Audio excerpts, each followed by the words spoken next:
In the world we live in, we have access to so many products and technologies, which are all constantly advancing and rapidly growing. But how does this happen? And how is technology growing so fast? To us it seems like everything just appears, but there's actually an entire department solely dedicated to the advancement of current and future products. Hello, my name is Evan Goslin, and today I'm going to be introducing you to Research and Development Engineers, or as I will be calling them for the rest of the video, R&D Engineers. R&D engineers deal with the development and improvement of new and existing products. Their projects depend on what the company wants, but once there's a problem, it is up to R&D to create a solution to that problem. According to the US government, the average pay for an R&D engineer is about $90,000, and a master's or doctorate's degree is preferred for a job in the R&D field.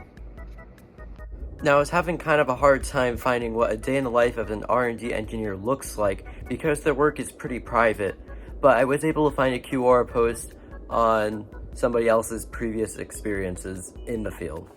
Karsten Lauritsen states that in order to get an R&D job, you have to be curious, have an open mind, and be eager to learn new things.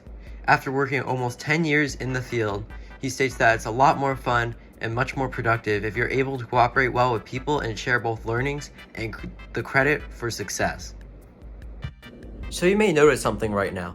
I am not even close to passing the 3-minute mark required to pass this assignment. So in order to do that, I'm going to walk you through the design thinking process, which is commonly used by R&D engineers to solve problems and develop new products. First, an idea is presented. I wanted to make a unique lighting solution that allows me to be extremely flexible with what I want to light. In the end, I want to be able to make cool lighting effects for a music video. Next, I can start conceptualizing what I'd like to design. I came up with a method of placing a projector at a 45-degree downward position which would light the subject and minimize shadows. I also came up with a concept of lighting the subject from behind, creating a silhouette of the subject. Now that that's done, I can start the testing process, where I can test and record what works and what doesn't. The product has to follow 4 rules in order for it to be easy for the consumers to use. In the human rule, the first rule of the design thinking process, engineers discuss and test to find out how easy the product is for humans to use regularly.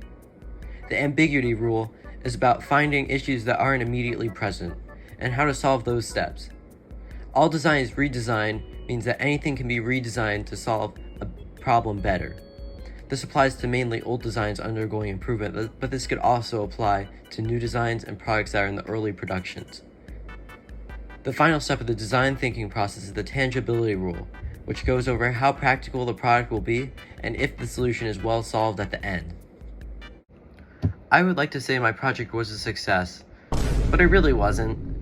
I set up my projecting lighting effect 3 times last year, and while the results were pretty cool, it was very hard to set up everything.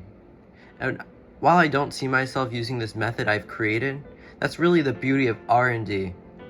Despite everything that happened, I came with an original solution to a problem I used to have, and I can always come back and improve my idea even more. And that's really it, I guess. R&D seems like a field of work that can always be interesting, which is why it's really grown on me as of lately. But with all that being said, thank you so much for paying attention to my presentation, and I hope you've learned something new.